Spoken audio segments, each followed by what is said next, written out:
Hey everyone, I'm Big John and I'm back with another video. Now, I have been asked online, what international parks would I to go to? What the international Disney parks. Now, of course, visiting the international parks is something that I believe is on every Disney fan's bucket list, mine included. And each of the international parks are unique. Let's see, Tokyo Disneyland. Just like Florida, they have a Cinderella Castle, but instead of a main street, what they have is called a World Bazaar, and it has this kind of roof thing on top of it for when it rains, and that seems kind of cool. And let's see, and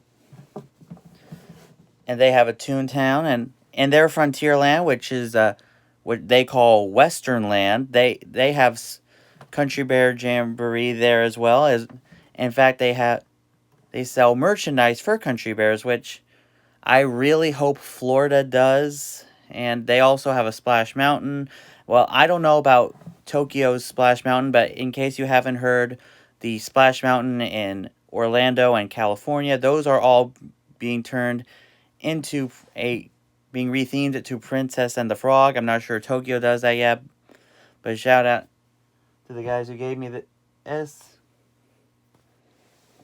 as a belated birthday present. And let's see what else. Oh yeah, in their Fantasyland, they have their Haunted Mansion, Tokyo. They have their Haunted Mansion in Fantasyland because they don't have like a Liberty Square or New Orleans Square like we do in California and Florida.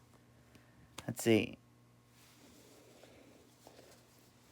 And of course, the other park in Tokyo, Tokyo Disney Sea, which is kind of like a water park with, no, not a water park, a theme park that's surrounded by water. See, it's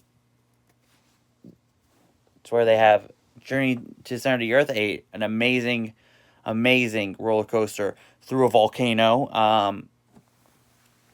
As well as 20,000 Leagues Under the Sea, which is also an attraction that used to exist in Florida, where the Seven Dwarfs Mine Train now stands. And they have one of their hotels is actually inside the park in the Italian themed land. And let's see, also Disneyland Paris.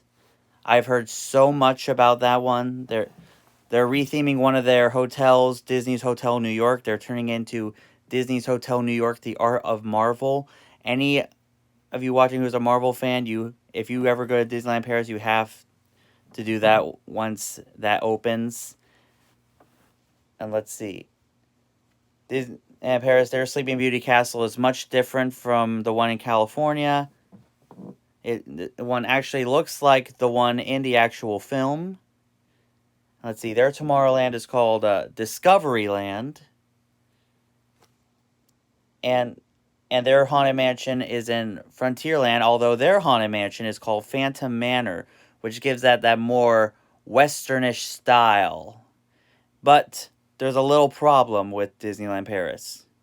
They don't have a Jungle Cruise, and they don't have a Splash Mountain. So, or as my dad would call it, Six Flags Paris. And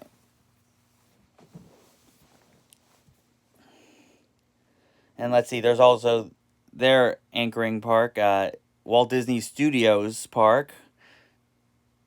I've gotten mixed reviews about that park. Some say it's a jumbled up mess, but they're working so much with stuff on that with their Avengers Land and Frozen and a tiny version of Galaxy's Edge.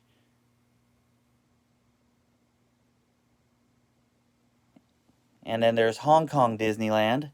Now, of course, a couple months ago, Hong Kong closed again because of the virus. And but they changed up their castle. It's no longer Sleeping Beauty Castle there. It's now the Castle of Dreams, which is dedicated to all the Disney princesses, which I think is kind of cool. And their Frontierland is called Grizzly Gulch. And instead of a Haunted Mansion, their land, Mystic Point, they have Mystic Manor, which doesn't have ghosts or anything because it interferes with the Chinese heritage.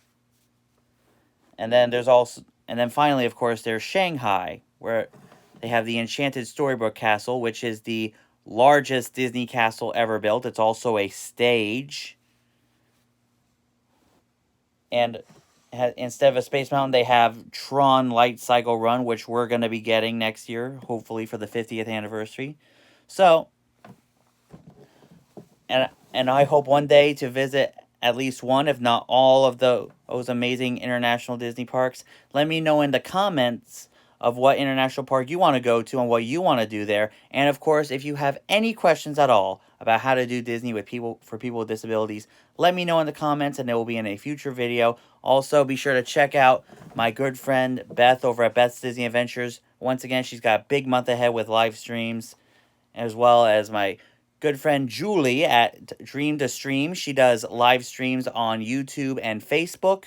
Be sure to check those out. As well as my good friend CJ over at Disney Planning Guide on YouTube. Ooh, and for the latest attraction news, be sure to check out our good friends over at Attractions Magazine. And until next time, may the mouse be with you.